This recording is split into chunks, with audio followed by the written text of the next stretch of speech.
नमस्कार मेरे भाई। तो कैसे आप लोग? उम्मीद करता हूँ आप लोग अच्छे होंगे। तो आज हम अपना कार्यक्रम शुरू करते हैं। जैसे कि कल मैंने आपको बताया था कि आज हमें क्या क्या पढ़ना है और क्या क्या नहीं पढ़ना। तो आज मैं आपके सामने शुरू करूँगा। सबसे पहला जो टॉपिक है हमारा वॉइस का। तो सबसे पहले आज हम पढ़ेंगे वॉइस। ग्रामर में बहुत अच्छा टॉपिक है ये, समझने में बहुत आसान और बहुत ही ज़्यादा प्यारा ये टॉपिक है। अब इसके बारे में मैं आपको डिटेल सारी की सारी खोलता हुआ चलूंगा। तो एक एक बात बड़े ध्यान से सुनते हुए चलना। जैसे कि वॉइस, वॉइस कितने टाइप के होते हैं डायरेक्ट बता दूं? दो होते हैं। एक तो हो जाएगा आपका एक्टिव और दूसरा हो जाएगा आपका पैसिव वॉइस।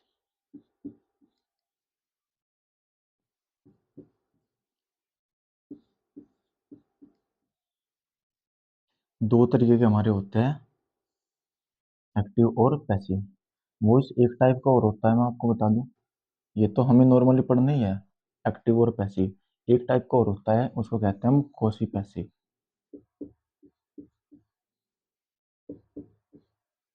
आपने पहली बार नाम सुना होगा इसका, अजीब लगेगा, लेकिन क्योंकि आप इन दो वर्ड्स के साथ में बहुत ही ज़्यादा फैमिलियर हो, यानी ये इन दोनों वर्ड्स को आप लगातार सुनते रहते हो, आपने ये पहली बार सुना होगा, कोसी पैसी।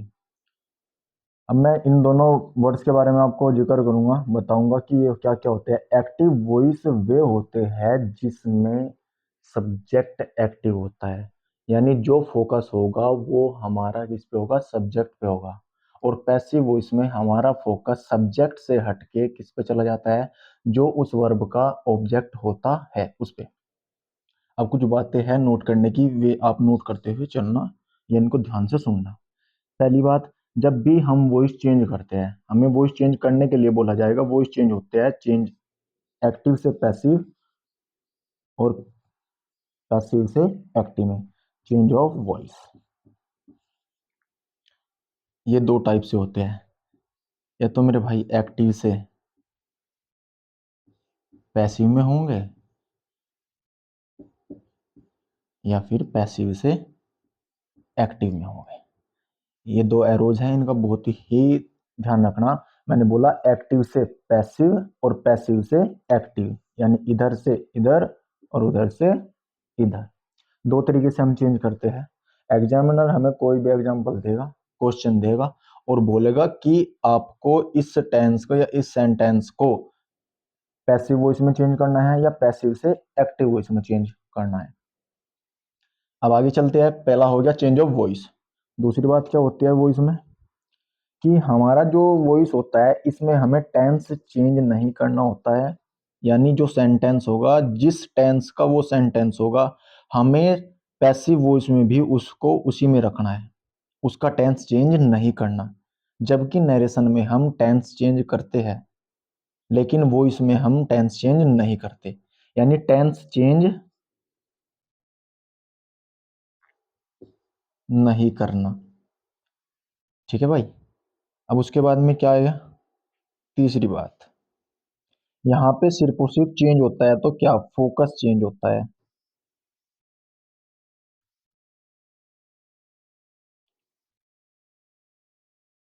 फोकस होता है चेंज। क्या चेंज होता है मेरे भाई? फोकस। तीन बातें बताई। एक तो चेंज ऑफ वॉइस होगा, वॉइस चेंज कैसे होगा? एक्टिव से पैसिव में और पैसिव से एक्टिव में। दूसरी बात बताई कि वॉइस में कभी भी टेंस चेंज नहीं होता है। ध्यान रखना, टेंस चेंज कभी भी नहीं होगा। जिस टेंस में आपका एक्टिव वॉइस है उसी टेंस में आपका पैसिव वॉइस भी होगा। तीसरी बात, सिर्फ और सिर्फ बदलता क्या है? वो बदलता है आपका फोकस, यानी सब्जेक्ट से फोकस कहाँ शिफ्ट हो जाता है? ऑब्जेक्ट पे फोकस शिफ्ट हो जाता है। जैसे कि एग्जांपल से बताऊंगा, आप एक बार इसको नोट कर लेना, अगर किसी भाई को नोट करना है तो। मैं साइड हो गया, चलिए अब इसको मैं रब कर देता हूँ।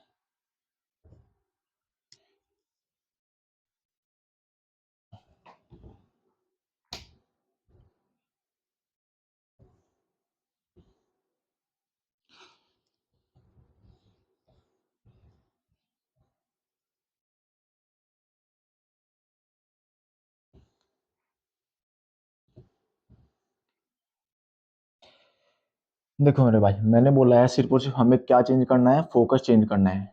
एग्जाम्पल से समझेंगे थोड़ा सा कि क्या सीन इसके अंदर चलता है और क्या नहीं चलता, उसको जानने की कोशिश करेंगे। इसी Ram killed Ravan, simple sentence है, पास्ट इंडेफिनिट का ही सेंटेंस है।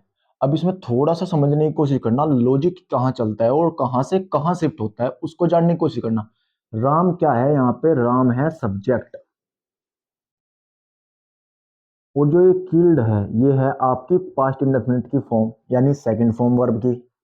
अब इस वर्ब का ये है सब्जेक्ट और इस वर्ब का ये है ऑब्जेक्ट। आपको एक बात बता दूं कि कोई भी जो सेंटेंस होगा उसका गोल्डन रूल होता है कि कोई वर्ब होगी उसका सब्जेक्ट होगा, प्लस में बाद में उसकी क्या आ जाएगी, वर्ब, और उसके बाद में क्या आ जाता है, ऑब्जेक्ट। यानी इसी फॉर्मेट में सारे के सारे सेंटेंस लिखे होते हैं कि वर्ब होगी, वर्ब के पहले हमेशा क्या लिखा जाएगा, सब्जेक्ट लिखा जाएगा, और वर्ब के बाद में हमेशा जो भी चीज होगी वो उसका ऑब्जेक्ट होगी। इसको हम कहते हैं गोल्डन रूल, सेंटेंस को लिखने का गोल्डन रूल। ठीक है मेरे भाई। अब देखो, जो बात यहां है उसी बात को मैं वेरीफाई कराने की कोशिश करता हूं। देख मान लीजिए ये है इस सेंटेंस की वर्ब, वर्ब के पहले जो लिखा हुआ है वो इसका क्या बन जाएगा, सब्जेक्ट। अब इस वर्ब का ये बाद में लिखा हुआ है तो ये क्या हो जाएगा, ऑब्जेक्ट। अगर मैं इस सेंटेंस को हिंदी में ट्रांसलेट करूं तो ये इस प्रकार बोला जाएगा कि राम ने रावण को मारा, राम ने रावण को मारा। अब मेरी बात थोड़ा ध्यान से सुनना कि जो ये वर्ब है ना, इस सब्जेक्ट के लिए यूज हुई है, इस सब्जेक्ट की, यानी जो ये वर्ब है वो इस सब्जेक्ट की वर्ब है, इसकी नहीं है। ये तो ऑब्जेक्ट है किसका, इस वर्ब का, ये खुद ऑब्जेक्ट है इस वर्ब का। तो अगर मैं इसका पैसिव वॉइस चेंज करूंगा तो मुझे इस इसको बनाना होगा सब्जेक्ट, और जैसे ही इसको मैं सब्जेक्ट बनाऊंगा तो इसके लिए मुझे एक नई वर्ब इंट्रोड्यूस करनी पड़ेगी। अब उसको बताता हूं मैं कैसे करते हैं कैसे नहीं।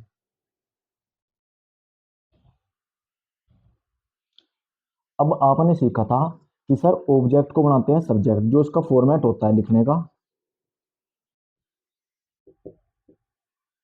पैसिव वॉइस बनाने का, वो होता है सब ऑब्जेक्ट। आपने इसी कदर सीखा होगा कि ये होता है ऑब्जेक्ट। उसके बाद में आ जाएगी हेल्पिंग वर्ब, उसके बाद में आता है आपका वर्ब की थर्ड फॉर्म, और उसमें बाद में आता है प्रीपोजिशन, और उसके बाद में आ जाएगा आपका सब्जेक्ट। यानी यहाँ पे सेंटेंस का रूल ही बदल दिया जाता है। सेंटेंस का रूल क्या बदल जाता है कि मैंने आपको अभी बताया है कि मान लीजिए ये एक वर्ब है, इस वर्ब के पहले जो लिखा जाएगा वो इसका सब्जेक्ट होगा, इस वर्ब के बाद में जो लिखा जाएगा वो उसका ऑब्जेक्ट होगा। यानी आपने इसी वर्ब का जो सब्जेक्ट था उसको क्या बना दिया, ऑब्जेक्ट बना दिया, जबकि ये क्या है, गलत है। फॉर्मेट ऐसे ही होगा लेकिन इसको बताना इस प्रकार गलत है। जो आप यहाँ सब्जेक्ट लिखते हो वो सब्जेक्ट नहीं होता, वो होता है न्यू ऑब्जेक्ट। अब इसका फॉर्मेट जो मैं बताऊंगा वो लिख लो, उसको थोड़ा समझ लो। मेरा तरीका क्या है कि सर जैसे ही हम पैसिव वॉइस चेंज करेंगे किसी भी सेंटेंस का, तो मेरे पास क्या होना चाहिए, न्यू सब्जेक्ट। अगर न्यू सब्जेक्ट आ गई तो इस सब्जेक्ट के लिए न्यू वर्ब भी चाहिए होगी। उसके बाद में आपके पास आती है जो वर्ब होती है, मेन वर्ब की थर्ड फॉर्म लिखेंगे, यानी पैसिव फॉर्म लिखेंगे, पैसिव फॉर्म ऑफ वर्ब।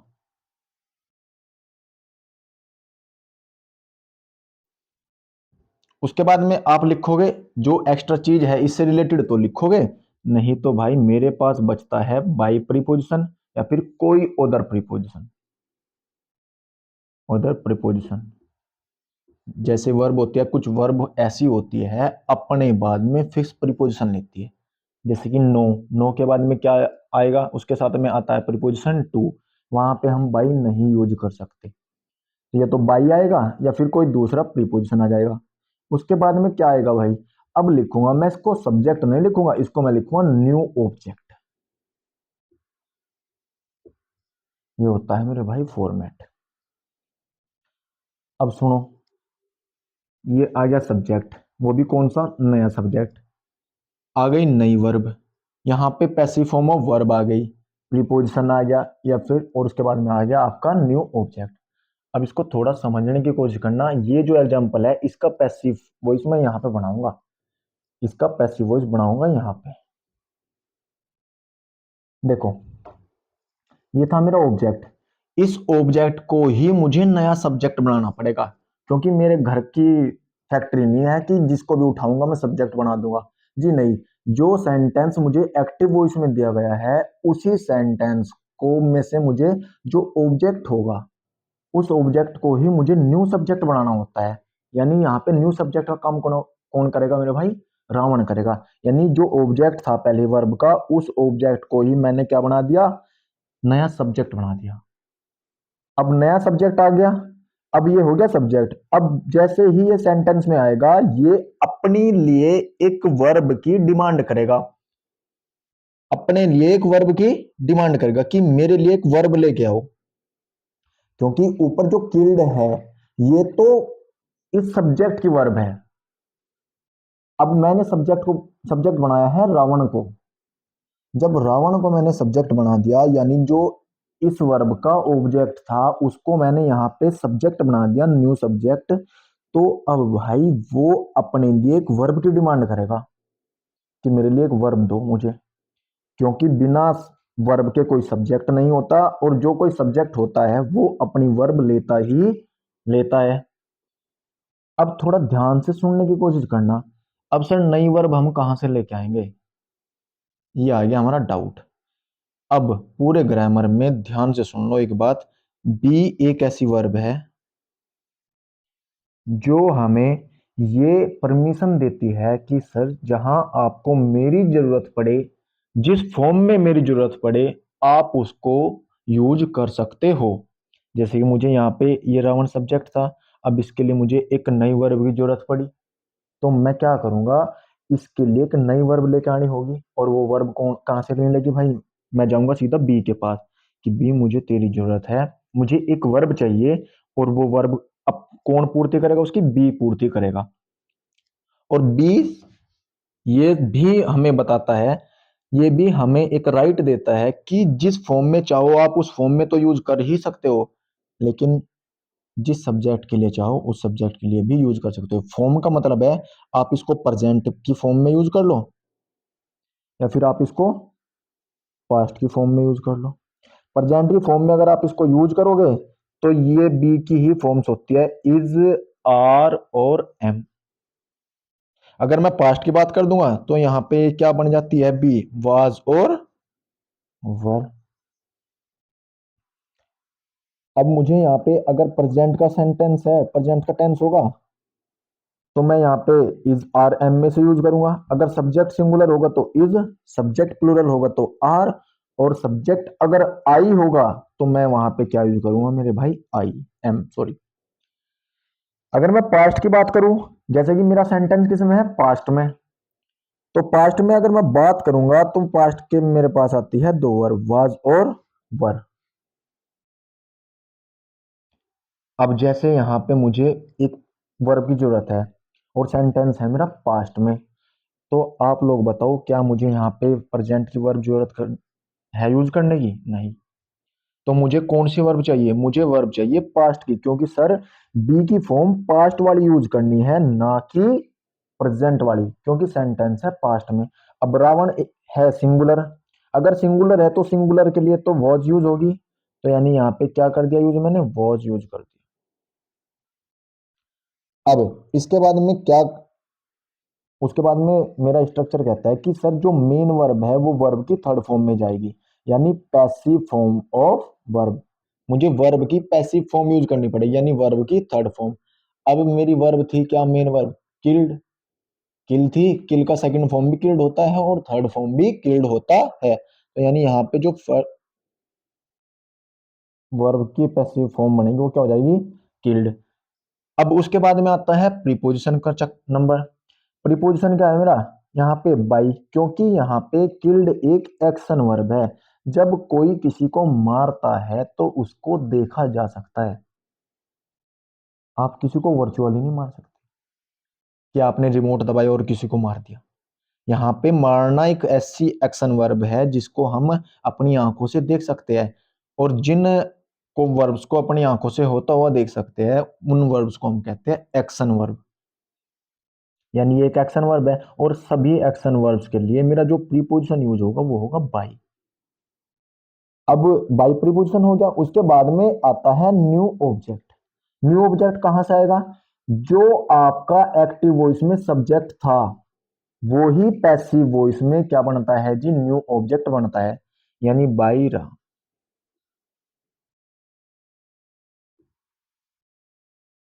अगर कोई भाई मुझे ये बताए कि ये रामा आपने सर गलत लिख दिया, तो कहीं भी उठा के देख लेना, जो भगवान राम है उसका नाम RAMA ही लिखा जाता है। उनका जो स्पेलिंग है उनके नाम का यही है, रामा ही लिखा जाएगा। तो इसका पैसिव वॉइस हो गया भाई ये, Ravan was killed by Ram. अब सारे का सारा सिनेरियो आपके सामने है, सारे का सारा सीन आपके सामने है कि किस प्रकार से मैंने सब्जेक्ट को ऑब्जेक्ट बना, ऑब्जेक्ट को सॉरी सब्जेक्ट बनाया, और उसके बाद में मैंने किस प्रकार से यहाँ पे एक नई वर्ब यूज की। यहाँ पे ये कोई हेल्पिंग वर्ब नहीं होती, यहाँ पे भाई ये मेन वर्ब का ही काम करती है। लेकिन मेन वर्ब किसके लिए होती है, ये जो ऑब्जेक्ट होता है इसको हम बनाते हैं सब्जेक्ट। जब ये सब्जेक्ट बनेगा तो अपने लिए एक नई वर्ब की डिमांड करेगा। अब उस डिमांड को पूरा करने के लिए मुझे एक वर्ब लेके आनी होती है जो मेरी हेल्प करता है बी। क्योंकि बी ये कहता है अगर आपको प्रेजेंट में जरूरत है मेरी फॉर्म्स की तो प्रेजेंट में यूज करो, अगर पास्ट में जरूरत है तो पास्ट में यूज कर लो। मुझे पास्ट की जरूरत थी तो मैंने यहाँ पे पास्ट की वर्ब यूज कर ली। उसके बाद में स्ट्रक्चर में क्या आया, वर्ब में आएगा पैसिव फॉर्म, यानी जो मेन वर्ब होगी उसको हमें थर्ड फॉर्म में लिखना पड़ेगा। अब यहाँ पे ये लिखा गया भाई साहब क्या, थर्ड फॉर्म में, क्योंकि किल होती है फर्स्ट फॉर्म, उसके बाद में किल्ड, और किल्ड सेकंड फॉर्म भी किल्ड, थर्ड फॉर्म भी किल्ड। उसके बाद में आया प्रीपोजिशन, और बाद में आ गया न्यू ऑब्जेक्ट, यानी जो मेरा सब्जेक्ट था एक्टिव वॉइस में वो ही क्या बन गया भाई, ऑब्जेक्ट बन गया।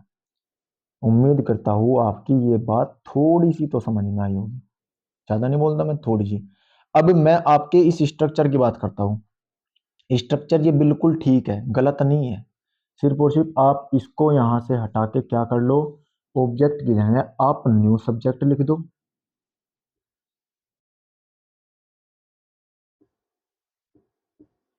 और इस सब्जेक्ट की जगह आप क्या लिख दो बेटा, न्यू ऑब्जेक्ट लिख दो। मैं इसको भी बिल्कुल सही बोलूंगा।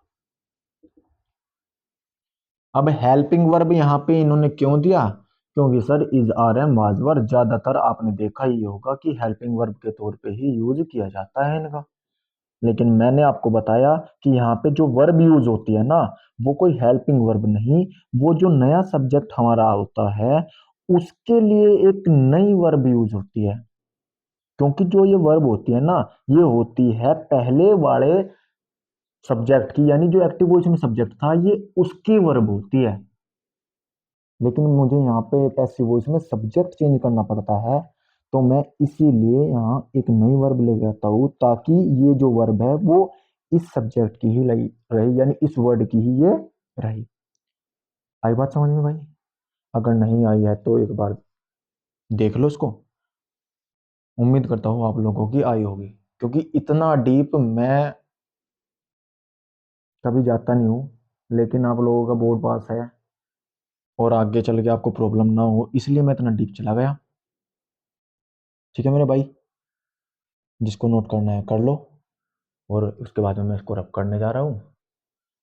अब हम बात करेंगे सेंटेंस वाइज कि एक्टिव वॉइस कितने टाइप के होते हैं और पैसिव वॉइस कितने टाइप के होते हैं। ये तो सिर्फ एक एग्जांपल था, एक सिनेरियो था कि किस प्रकार से आपके सामने पूरी की पूरी एक्टिव से पैसिव की स्टोरी चलती है।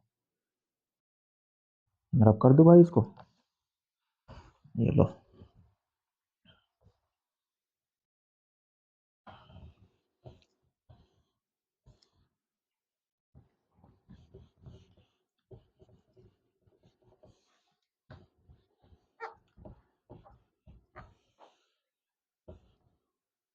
अब देखो भाई, मैं आपको बता दूं कि एक्टिव वॉइस कितने टाइप के होते हैं और पैसिव वॉइस कितने टाइप के होते हैं। आपने जितने टाइप के टेंस पढ़े, टेंस या सब टेंस, वे सारे के सारे होते हैं आपके एक्टिव वॉइस। लेकिन जैसे ही मैं इनकी पैसिव की बात करूंगा, ये बदल जाते हैं सिर्फ और सिर्फ 8 टाइप में। यानी अगर मैं किसी भी सेंटेंस की बात करूंगा या टेंस की बात करूंगा, तो एक्टिव वॉइस 12 टाइप के होते हैं और पैसिव वॉइस हो जाते हैं सिर्फ 8 टाइप के। सर ऐसा क्यों? क्योंकि मेरे बेटा, ध्यान दो, जितने भी परफेक्ट कॉन्टिन्यूअस होते हैं, जितने भी परफेक्ट कॉन्टिन्यूअस,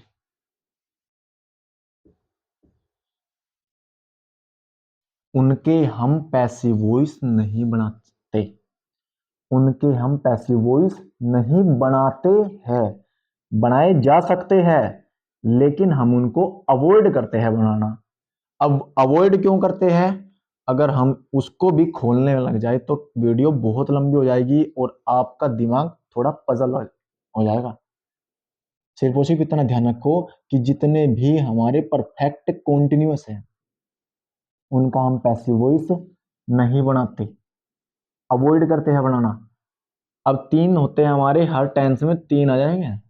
प्रेजेंट में भी परफेक्ट कॉन्टिन्यूअस, पास्ट में भी परफेक्ट कॉन्टिन्यूअस, और तीसरा हो जाएगा मेरा फ्यूचर परफेक्ट कॉन्टिन्यूअस। अब सर चौथा कौन सा हुआ? चौथे नंबर का इसमें एक और ऐड करो, वो हो जाएगा आपका फ्यूचर कॉन्टिन्यूअस। Future continuous. आई बात समझ में? अब एक बात और छोटी सी ध्यान रखो सर, जब हम एक्टिव से पैसिव में बदलेंगे तो हमें क्या क्या चाहिए होगा? एक्टिव से, एक्टिव वॉइस से पैसिव वॉइस में बदलने के लिए क्या क्या चाहिए होगा, वो बात ध्यान से सुन लो। एक्टिव से पैसिव बनाने के लिए मेरे पास सब्जेक्ट होना चाहिए, उसके बाद में उसकी एक वर्ब होनी चाहिए, और मेरे भैया इस वर्ब का एक ऑब्जेक्ट होना जरूरी है। इस वर्ब का एक ऑब्जेक्ट होना जरूरी है। अगर मेरे पास सेंटेंस में ऑब्जेक्ट नहीं है तो पैसिव वॉइस इम्पॉसिबल है, पैसिव वॉइस नहीं बना सकते। अगर वर्ब का ऑब्जेक्ट नहीं है तो पैसिव वॉइस पॉसिबल नहीं होगा, पैसिव वॉइस पॉसिबल नहीं होगा।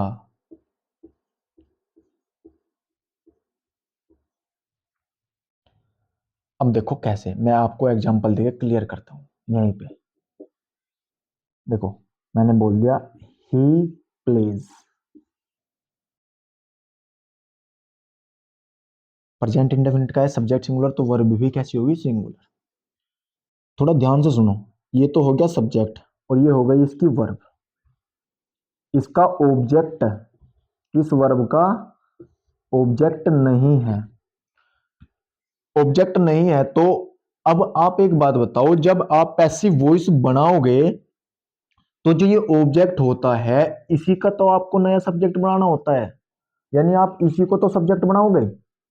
जब सब्जेक्ट ही नहीं बन पाएगा तो आगे पैसिव वॉइस पॉसिबल होगा नहीं। तो इसीलिए मैंने बताया आपको कि जिन वर्ब्स का ऑब्जेक्ट नहीं होता उनका पैसिव वॉइस पॉसिबल नहीं होता। यही बात यहां लिखी है। अगर एक्टिव से पैसिव में बदलना है तो सब्जेक्ट होना चाहिए, सब्जेक्ट की एक वर्ब होगी और उस वर्ब का एक ऑब्जेक्ट होना बहुत जरूरी। अगर ऑब्जेक्ट नहीं है, अगर ऑब्जेक्ट नहीं है तो पैसिव वॉइस पॉसिबल नहीं होगा, क्योंकि उस ऑब्जेक्ट को ही मुझे सब्जेक्ट बनाना होता है। और जब मुझे सब्जेक्ट ही नहीं मिलेगा पैसिव वॉइस बनाने के लिए, तो मैं अपना पैसिव वॉइस का जो सेंटेंस होगा उसको कंप्लीट नहीं कर सकता। आई बात समझ में? उम्मीद करता हूँ ये तो आप लोग समझ ही गए होंगे। यानी 2-3 बातें हैं। एक्टिव वॉइस 12 टाइप के होते हैं, पैसिव वॉइस 8 टाइप के होते हैं। अब सर जी 12 टाइप के तो एक्टिव हो गए, तो पैसिव भी 12 के होने चाहिए थे, ये 8 के क्यों? क्योंकि मैंने बताया कि हर जो 3 टेंस होते हैं हमारे परफेक्ट कॉन्टिन्यूअस के, यानी present perfect continuous, past perfect continuous और फ्यूचर परफेक्ट कॉन्टिन्यूअस, 3 तो हो गए ये, और चौथा होता है हमारा फ्यूचर कॉन्टिन्यूअस।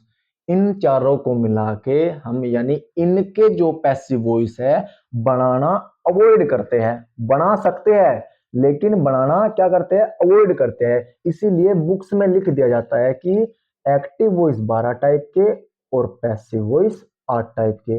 अब ये 4 टाइप कौन से नहीं होते वो मैंने आपके सामने बोर्ड पे लिख दिए हैं।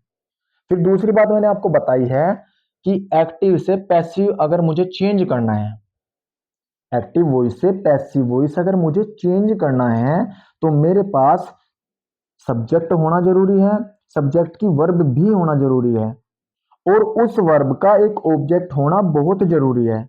अगर मेरे पास वर्ब का ऑब्जेक्ट नहीं है सॉरी, तो मैं पैसिव वॉइस नहीं बना सकता। वो क्यों नहीं बना सकता? क्योंकि मुझे उस ऑब्जेक्ट को ही नया सब्जेक्ट बनाना होता है। अगर सेंटेंस का सब्जेक्ट ही मेरे पास नहीं होगा तो मैं पैसिव वॉइस नहीं बना सकता। अब एग्जांपल समझिए, जैसे कि ही प्लेज, वह खेलता है। आगे, लेकिन इस वर्ब का ऑब्जेक्ट नहीं है मेरे पास। अगर इस वर्ब का ऑब्जेक्ट नहीं है तो इसका पैसिव वॉइस भी पॉसिबल नहीं होगा। पैसिव वॉइस पॉसिबल नहीं होगा, किसी भी हालत में नहीं हो सकता। उम्मीद करता हूँ इतनी बात आप लोग समझ गए होंगे।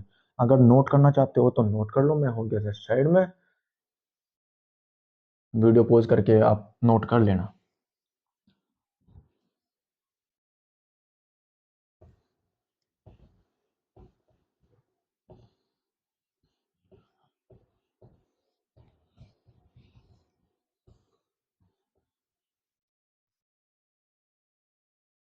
अब सबसे पहली बात, एक्टिव से पैसिव बनाने की बात क्या होगी कि जो आपका सेंटेंस होगा वो इंग्लिश में होगा, यानी इंग्लिश लैंग्वेज में होगा, हिंदी में नहीं होगा सेंटेंस।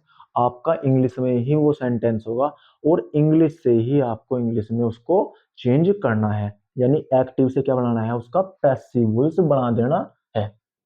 अब सुनो मेरी बात, सबसे पहला जो सेंटेंस होता है आपका वो होता है प्रेजेंट इंडेफिनिट। मैं प्रेजेंट से ही बात करूंगा आज, प्रेजेंट इंडेफिनिट।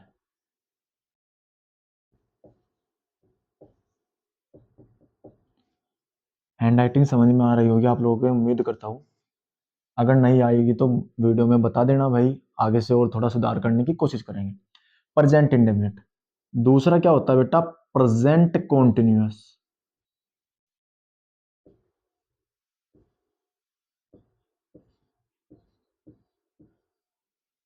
तीसरा होता है प्रेजेंट परफेक्ट।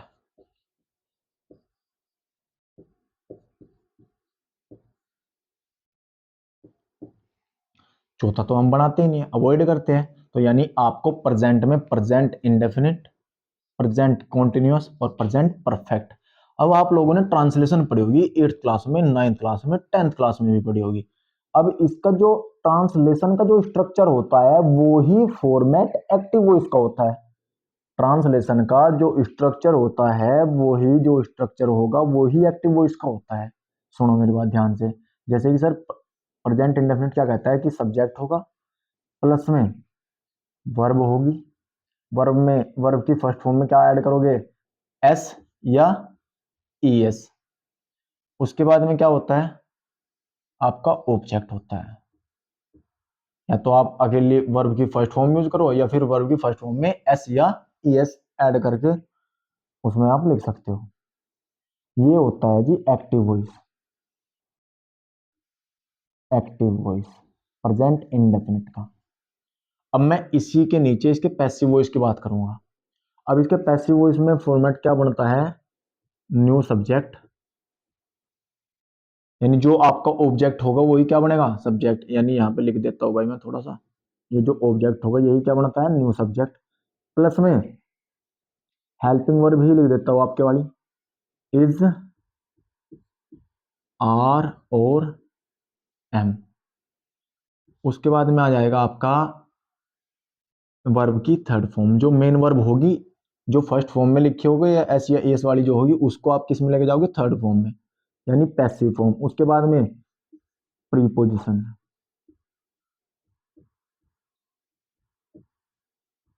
और उसके बाद में मेरे भाई आ जाएगा आपका न्यू ऑब्जेक्ट, यानी आपका जो सब्जेक्ट होगा वही क्या बन जाएगा, न्यू ऑब्जेक्ट बन जाएगा। इन बात समझ में आई। अब प्रेजेंट कॉन्टिन्यूस के लिख लेते हैं यहाँ पे थोड़ा सा। प्रेजेंट कॉन्टिन्यूस, प्रेजेंट कॉन्टिन्यूस क्या कहता है कि सब्जेक्ट होगा, ये पैसिव वॉइस का फॉर्मेट हो जाएगा भाई, सब्जेक्ट प्लस में आपकी हेल्पिंग वर्ब इज, आर और एम। उसके बाद में कॉन्टिन्यूस वर्ब, यानी वर्ब की फर्स्ट फॉर्म में क्या ऐड कर दोगे आप, आई एन जी, इसको कहते हैं कॉन्टिन्यूस वर्ब। उसके बाद में आ जाएगा आपका ऑब्जेक्ट। इन सिंपल सेंटेंस सारे के सारे, इंटरोगेटिव का नहीं लिखा मैंने अभी तक, ना लिखा है नेगेटिव का। अब ये भी एक्टिव वॉइस का फॉर्मेट हो गया। अब इसका पैसिव वॉइस का फॉर्मेट क्या रहेगा, वो देख लो आप। सर न्यू सब्जेक्ट, उसके बाद में आपकी नई वर्ब्स होगी, यानी इज आर एम की फॉर्म में ही होगी, यानी इज आर और एम। उसके बाद में आता है, ध्यान से सुन लेना, बीइंग, यानी बी को, बी की जो फॉर्म थी ना उसको अब मैंने कॉन्टिन्यूस में यूज कर लिया। मैंने बताया था बी हमें ये राइट देती है कि जहां चाहो आपको जरूरत है मेरी, आप मुझे यूज करो, और जैसी फॉर्म में चाहो वैसी फॉर्म में यूज करो। मुझे यहाँ पे जरूरत थी कॉन्टिन्यूस वर्ब की, तो मैंने इसमें क्या कर दिया, बी में ही आईएनजी जोड़ दिया, यानी बीइंग कर दिया। अब उसके बाद में क्या जाएगा, वर्ब की थर्ड फॉर्म, फिर से क्या हो जाएगा बेटा, प्रीपोजिशन, और प्लस में क्या जाएगा आपका न्यू ऑब्जेक्ट, न्यू ऑब्जेक्ट। कोई बात, दिक्कत, कोई दिक्कत होगी तो बता देना भाई। पॉइंट नंबर 3 की बात करता हूं मैं, प्रेजेंट परफेक्ट की।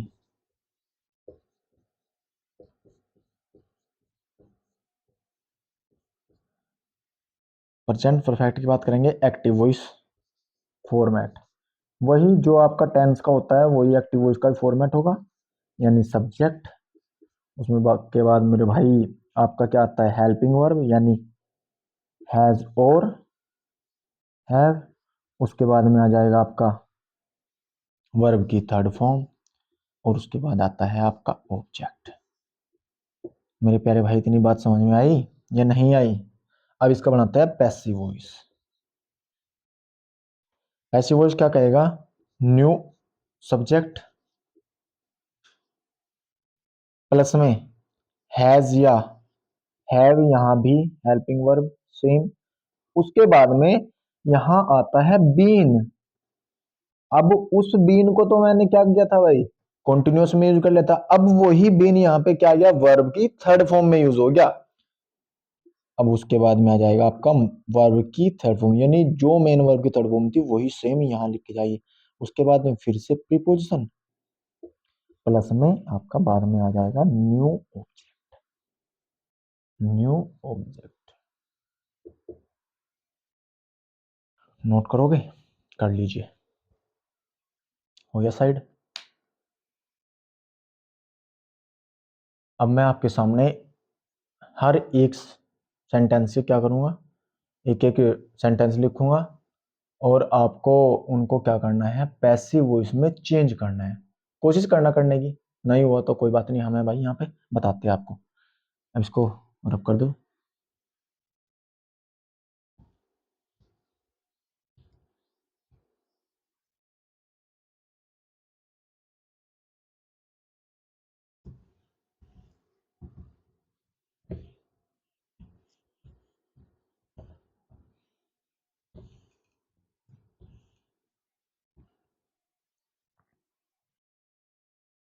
जैसे एग्जांपल लेते हैं भाई, प्रेजेंट इंडेफिनिट का सबसे पहले। He plays cricket. अब इसका अगर पैसिव वॉइस बनाओगे तो लिखो पैसिव वॉइस। देखो, ये सब्जेक्ट है, ये इसकी वर्ब है, और ये वर्ब का क्या हो गया, ऑब्जेक्ट। अगर ये ऑब्जेक्ट है तो इसको क्या बनाओगे आप, सब्जेक्ट बनाओगे, यानी क्या हो जाएगा, द क्रिकेट। उसके बाद में आते हैं हेल्पिंग वर्ब, इज, आर और एम। तो अब ये क्या है, क्रिकेट है, क्रिकेट सिंगुलर है, तो इसके साथ में वर्ब भी कैसी यूज होगी, सिंगुलर, यानी इज यूज होगी। उसके बाद में आ जाएगा वर्ब की थर्ड फॉर्म। वर्ब जो मेन वर्ब होती है आपकी, इसको हमें किस में लिखना होता है, थर्ड फॉर्म में। यानी प्ले की थर्ड फॉर्म क्या हो जाएगी, प्लेड। क्या हो जाएगी जी, प्लेड। और उसके बाद में क्या आ जाएगा, प्रीपोजिशन बाई, और इसका बना दोगे, इस सब्जेक्ट का बना दोगे आप ऑब्जेक्ट, यानी ही का क्या हो जाएगा, हिम। अब यहाँ पे हिम क्यों यूज हुआ है, देखो, ही क्यों नहीं यूज हुआ है, किसी बच्चे का डाउट होगा, सर यहाँ पे अगर मुझे सेम यहाँ लिखना है, टीचर करते हैं ऐसा, बुक में भी ऐसा है, सब्जेक्ट होगी, वर्ब होगी, ऑब्जेक्ट होगा। आप क्या करके ऐसे ऐसे करके पढ़ते हो, ये तीर बना के, अगर ऐसे तीर बना के लिखा होता है, ये लिख दिया ऑब्जेक्ट, ये वर्ब एज इट इज तो बोल देगा उतारने के लिए, और बाद में यहाँ इधर लिख देगा सब्जेक्ट। यानी जो सब्जेक्ट आपने यहाँ लिखा है, वही सब्जेक्ट आपको यहाँ लिखना चाहिए। तो मैं आपसे पूछता हूँ कि सर यहाँ पे मुझे लिखना था इस वाले सब्जेक्ट को इसके बाद में, यानी यहाँ तो ही लिखा जाना चाहिए था, ही लिखा जाना चाहिए था। आप बोलोगे सर हाँ लिखा तो जाना चाहिए था, लेकिन आपने तो सर हिम लिख रखा है। तो मैं बोलूंगा देखो मेरे भाई, ये है वर्ब, और मैंने आपको बताया था गोल्डन रूल में कि जो सब्जेक्ट के पहले, जो सॉरी, जो वर्ब के पहले यूज होगा वो होगा आपका सब्जेक्ट, हमेशा सब्जेक्टिव केस। और जो वर्ब के बाद में यूज होगा ना, आपको सब्जेक्टिव केस नहीं यूज करना, वर्ब के बाद में यूज होता है ऑब्जेक्टिव केस। यानी ही का मुझे क्या बनाना पड़ेगा, हिम बनाना पड़ेगा, क्योंकि हिम का ही ऑब्जेक्टिव प्रोनाउन होता है हिम। अगर मैं यहाँ पे ही का ही लिख दूंगा तो ये बात हो जाएगी बिल्कुल गलत, क्योंकि सर ये तो सब्जेक्टिव प्रोनाउन है, लेकिन मुझे तो यहाँ ऑब्जेक्टिव प्रोनाउन की जरूरत है, इसीलिए यहाँ पे मैंने क्या लिखा है, ही का हिम कर दिया है। आई बात समझ में मेरे भाई, यानी cricket is played by him. ये भी बात समझ में आई होगी, स्ट्रक्चर ये कैसे क्या होता है, समझ लो, देख लो भाई, कैसे क्या होता है, कैसे क्या नहीं होता। उसके बाद में आपके सामने एक एग्जांपल कॉन्टिन्यूस का लिखता हूं मैं।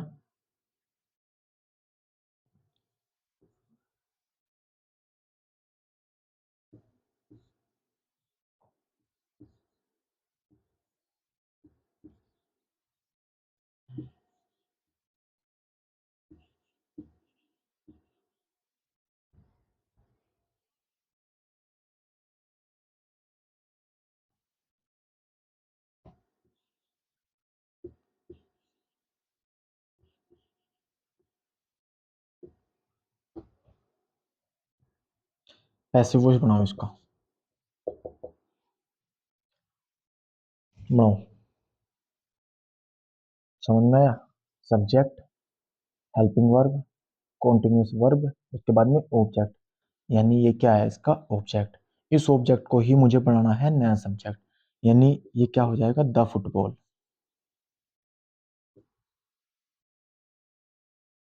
सिंगुलर है, इजारा में ही आएगा, कॉन्टिन्यूस में भी, अगर ये सिंगुलर है तो क्या यहाँ पे इज। उसके बाद में आता है बीइंग, इज बीइंग।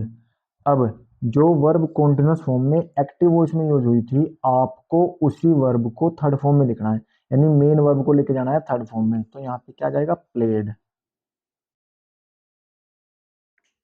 अब उसके बाद में आ जाएगा बाय। अब रोहन है तो रोहन तो एक नाउन हो गया, नाउन को थोड़ी चेंज करेंगे, हमें चेंज करना होता है pronoun। तो बाय रोहन, ये हो गया इसका पैसिव वॉइस। किसी भाई को इसमें कोई दिक्कत होगी तो पूछ लेना भाई। अब आपके सामने एक लास्ट एग्जांपल पेश किया जाता है, वो बना के बताना मुझे भाई क्या होगा।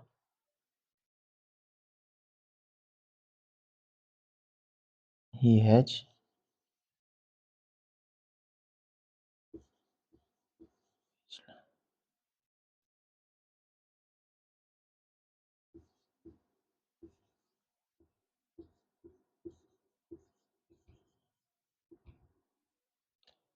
He has reached to his home, वह अपने घर पहुंच गया है। पैसिव वॉइस बनाओगे, ये वर्ब है, वर्ब के बाद में ये सारे का सारा क्या है, ऑब्जेक्ट है। यानी मुझे क्या बनाओ, हिज होम, उसके बाद में क्या आएगा, हैज हैव आता है, यानी हैज हैव में से क्या आएगा, हैज आएगा, क्योंकि ये क्या है, सिंगुलर। मैं ऊपर वाले को नहीं लिख रहा हूँ भाई, मैं इसके अकॉर्डिंग इस वर्ब को यूज कर रहा हूँ, क्योंकि हिज होम क्या है, सिंगुलर है। अगर ये सिंगुलर है तो यहाँ पे क्या हो जाएगा, सिंगुलर वर्ब ही यूज करनी पड़ेगी, यानी मुझे हैज ही यूज करना पड़ेगा।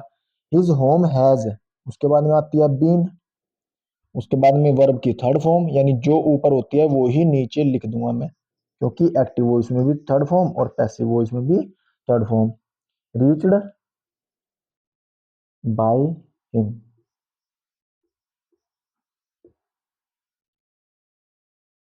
किसी भाई को कोई दिक्कत, अगर कोई डाउट रहा होगा तो बिल्कुल पूछ लेना। उम्मीद करता हूँ आप लोगों की समझ में आई होगी ये बातें। आज का जो कार्यक्रम है हमारा, यानी आज की जो क्लास है हमारी, हम इसको यहीं ख़त्म करते हैं, बाकी आगे हम कल पढ़ेंगे। Thank you so much.